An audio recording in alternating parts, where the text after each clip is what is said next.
दोस्तों नमस्कार, स्वागत है आपका बड़ी खबर बड़े खुलासे में। खबर दिल्ली से है और दिल्ली में जिस तरह की नाटक नौटंकी चल रही है, इससे एक बात बिल्कुल साफ है कि आम आदमी पार्टी में होड़ मची हुई है कि वो कैसे अपने आप को बड़ा नेता प्रोजेक्ट करें और आतिशी मार लेना इस कवायद में लगी हुई है। आतिशी मार लेना को अच्छे से पता है कि मोदी जी ने दिल्ली की जनता से वादा किया है कि हम पहले सत्र में ही सीएजी की रिपोर्ट को पटल पर रखेंगे और वो दिन अब आ गया है। और 14 वो रिपोर्ट हैं जो पेंडिंग चल रही हैं, जिनको केजरीवाल को रखना था लेकिन वो नहीं रखी गई। और वो घोटाले दिल्ली के स्कूलों के घोटाले हैं, दिल्ली का शराब घोटाला है, दिल्ली में डीटीसी बस का घोटाला है, जल बोर्ड का घोटाला है, हजारों करोड़ का यमुना की सफाई का घोटाला है, मोहल्ला क्लिनिक का घोटाला है। और आतिशी मार लेना, शोर मचाकर, हल्ला करके, केवल मीडिया में बने रहकर यह दिखाना चाहती है कि मैंने भारतीय जनता पार्टी पर सवाल किया, प्रहार किया तो देखो जी मेरे ऊपर केस बना दिए। हालांकि सीएजी रिपोर्ट प्रस्तुत करने वाला लेखा नियंत्रण जो है वो विभाग स्वायत्त होता है, यानी किसी के कंट्रोल में नहीं होता। केंद्र सरकार के विरुद्ध भी, यानी केंद्र सरकार की भी रिपोर्ट प्रस्तुत करता है और कहीं अगर केंद्र सरकार की कमियां पाई जाती हैं उसको भी वो उद्घृत करता है, उजागर करता है। और इसलिए सीएजी की रिपोर्ट पर कोई उंगली नहीं उठा सकता और आम आदमी पार्टी में सीएजी की रिपोर्ट को ही हल्ला मचा हुआ है, घबराहट मची हुई है। लेकिन आतिशी मार लेना वो नेता है जो इस आम आदमी पार्टी में बड़ी उत्साहित है। उनको लगता है कि नेता प्रतिपक्ष बन गई हैं और उसके कारण उनको कैबिनेट के मंत्री का एक दर्जा मिला है। पहले वो मुख्यमंत्री रही हैं। हालांकि आपको बता दें कि मुख्यमंत्री बनाने के पीछे भी अब जो चीजें खुलकर आ रही हैं उसमें पार्टी की एक लॉबी काम कर रही थी, क्योंकि अरविंद केजरीवाल ये चाहते थे कि जब वो जेल में गए थे तो अरविंद केजरीवाल की जगह उनकी पत्नी को मुख्यमंत्री बना दिया जाए। जैसी आपने खबरें भी सुनी थी और हमने भी आप तक खबरें पहुंचाई थी, सुनीता केजरीवाल को एक्टिव किया गया था और सुनीता केजरीवाल कई मीटिंगों में शामिल हो रही थी। अरविंद केजरीवाल जेल के अंदर बंद थे तो सुनीता केजरीवाल जो आम आदमी पार्टी के नेता हैं उनको संबोधित करा करती थी और जितनी मीटिंग हुई हैं उन सब में वो एक्टिव दिखाई दी और मंशा बिल्कुल साफ थी। अरविंद केजरीवाल का पूरा प्लान था कि वो केवल ये कहेंगे, वो चिट्ठियां चल रही थी ना उस समय जेल से, आज केजरीवाल ने चिट्ठी पे ये लिख के भेजा है, आज ये लिख के भेजा है, तो आपको खबर बताई जाती कि अरविंद केजरीवाल जी ने जेल से एक चिट्ठी भेजी है जिसमें लिखा है कि दिल्ली वासी जो है सबके सब तुम्हारी भाभी को यानी सुनीता केजरीवाल को सीएम बनाना चाहते हैं, तो भाई मैं तो जेल से क्रांति लड़ रहा हूं, आप लोग अपनी भाभी का ख्याल रखिए और भाभी को हम सीएम बना देते हैं। ऐसा दिल्ली की जनता ने मिस कॉल दी है। ये नाटक नौटंकी करने वाले लोग उस तरह की नौटंकी करने वाले थे, लेकिन बीच में ही ये बातें लीक हो गई, आप तक हमने पहुंचाई, मीडिया में खबरें चली, तो आखिरकार विचार करने की बात है कि ये अंदर की बातें लीक कैसे हुई। अब मैं आपको बताता हूं, ये खबरें लीक और कोई नहीं, आतिशी मार लेना का ही ग्रुप इन बातों को बाहर लीक कर रहा था।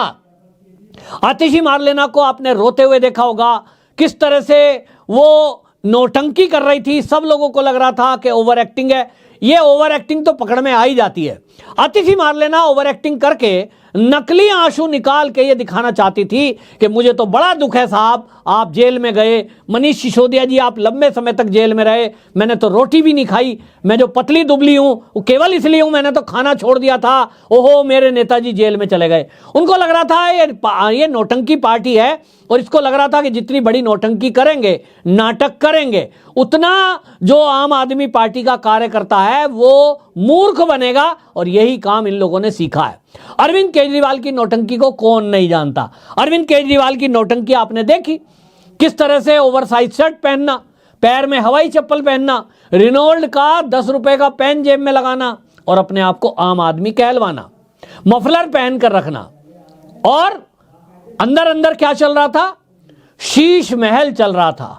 4 बड़े बंगलों को तोड़कर बनाया गया मकान, 50 लाख की गाड़ी, करोड़ों रुपए का फर्श, लाखों रुपए के पर्दे और प्राइवेट जेट प्लेन, ये सब दिमाग में चल रहा था, लेकिन ऊपर से नौटंकी करनी है आम आदमी पार्टी की। चुनाव चिन्ह रखना है झाड़ू, जिससे लोगों को लगे कि ये तो बड़ा गरीब आदमी है और सफाई कर्मचारी है साहब, राजनीति की गंदी साफ करने आए हैं, ये ऐसा कहते थे। अब आप समझिए कि ये सब की सब चीजें आतिशी मार्लेना ने सीखी और सीखने के बाद अब उसी को इंप्लीमेंट कर रही हैं। अरविंद केजरीवाल कौन कौन सी चाल चलते थे, कौन कौन से नाटक करते थे, आंदोलन करना होता था तो क्या करते थे, कार्यकर्ताओं को फंसाना होता था तो क्या करते थे, अपने ही लोगों से फोन कराकर अपने ही लोगों की रिकॉर्डिंग कर लिया करते थे। अभी चुनाव के पहले आपने देखा ना कि हमारे लोगों को 15-15 करोड़ रुपए ऑफर किए जा रहे हैं, पार्टी छोड़ दो। रिजल्ट आया नहीं, इनके लोगों को ऑफर होने लगा। ये सब नौटंकी चल रही थी। आतिशी मार्लेना वो सारी नाटक नौटंकी को करना जानती है और आतिशी मार्लेना ने इसी का सहारा लेते हुए नेता प्रतिपक्ष का पद लिया और मैं कहूंगा कब्जाया। गोपाल राय का नाम सबसे ऊपर था, सीनियर मोस्ट लीडर थे, उसको साइड किया और अब सबका सब सीएजी रिपोर्ट को लेकर के जब ध्यान चल रहा है कि सीएजी की 14 रिपोर्ट आएंगी तो ये बाकी नेता सब जेल में जाएंगे।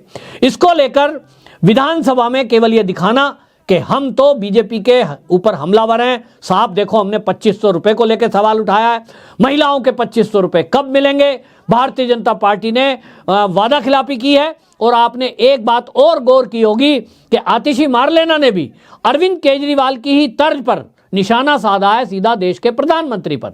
भारतीय जनता पार्टी का दिल्ली के प्रदेश का घोषणा पत्र था जिसमें महिलाओं को 2500 रुपए देने का वादा किया गया था, लेकिन आतिशी मार्लेना सीधा प्रहार करती है देश के प्रधानमंत्री मोदी पर। मोदी जी बताएं, मोदी जी का अपमान हो गया, मोदी जी ने बोला था। यानी अरविंद केजरीवाल के अगर आप 2013 के बाद भाषण देखेंगे, जब मोदी सरकार आ गई 14 में, तो 14 के बाद अरविंद केजरीवाल ने यह दिमाग लगा लिया कि यदि देश में राष्ट्रीय नेता बनना है तो आपको नरेंद्र मोदी को टारगेट करना होगा, ना कि राहुल गांधी को या किसी अन्य राज्य की सरकार को।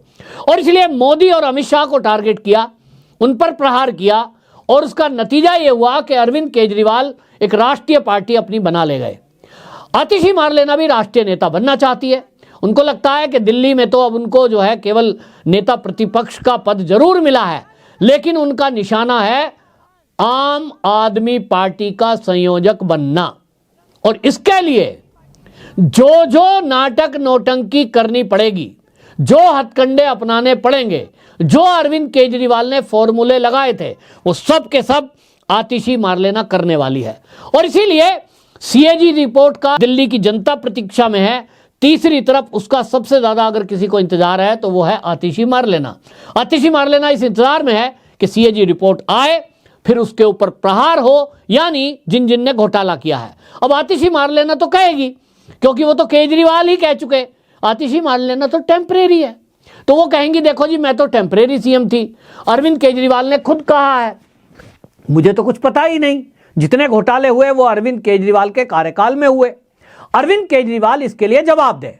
अब अरविंद केजरीवाल सदन में होंगे नहीं तो जवाब कैसे देंगे? मीडिया में भी अब उनकी खबर चलती नहीं, ना कोई उनको सुनता है।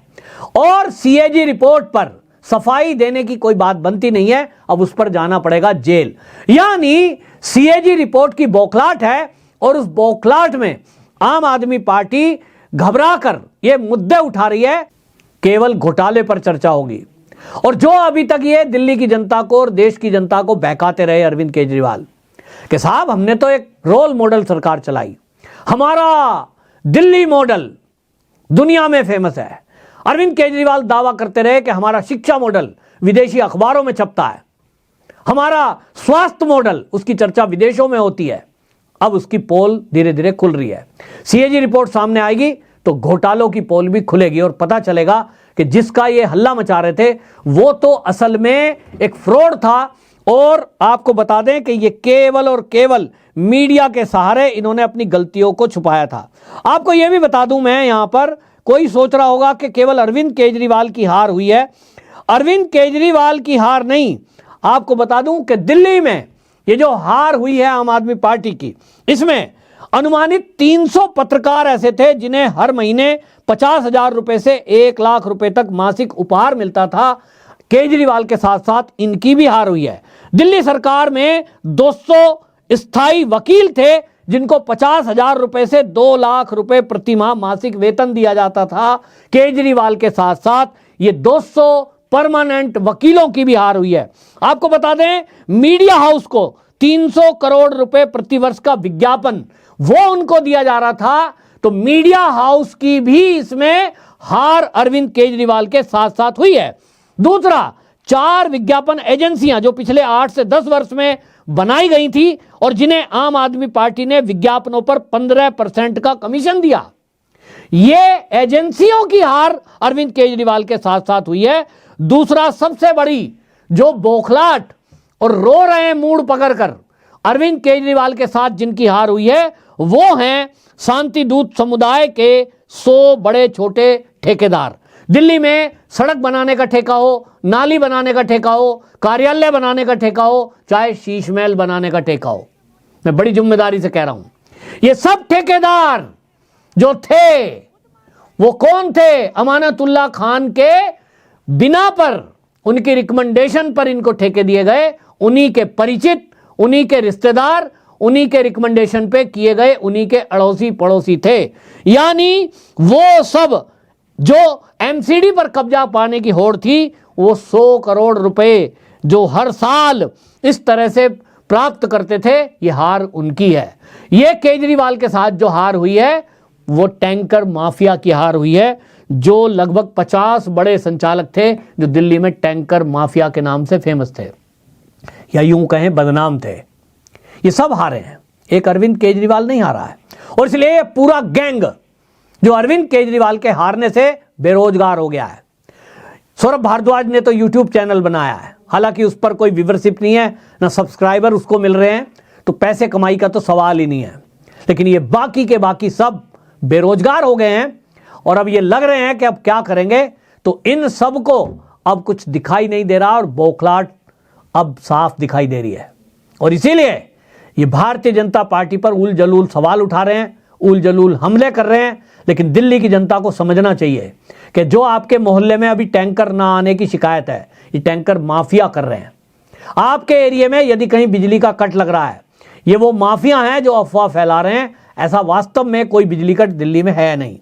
इसी तरह अब अगले कुछ दिनों में आपको लग सकता है कि दिल्ली में अभी कुछ व्यवस्थाएं ठीक नहीं है, लेकिन ये सब वो माफिया हैं जो अरविंद केजरीवाल के सरकार में मलाई काट रहे थे, लेकिन अब इनका एक चलना नहीं है। और अब रेखा गुप्ता की सरकार आई है तो इन सबको आउट कर दिया गया है और आपको नए तरीके से दिल्ली को संवारने वाले अच्छे लोग मिलेंगे जो दिल्ली में काम भी करेंगे, बेहतरीन काम करेंगे। कुल मिलाकर के सीएजी रिपोर्ट को आने के बाद मैं आपको दावे से कह सकता हूं कि उस समय केजरीवाल मुंह दिखाने लायक नहीं रहेगा। सत्येंद्र जैन इसीलिए पंजाब भाग रहे हैं। अरविंद केजरीवाल भी पूरे परिवार के साथ दिल्ली छोड़कर पंजाब जाने की तैयारी में है। सत्येंद्र जैन पहले से ही गुमनामी के अंधेरे में है। और ये जो भारद्वाज जी हैं, सौरभ भारद्वाज, ये भी अब आपको दिखाई नहीं देंगे, क्योंकि मीडिया तो पूछेगा कि आप तो कहते थे हमने वर्ल्ड क्लास दिल्ली बनाई है, ये तो आप भ्रष्टाचार के भी चरम पर पहुंच गए।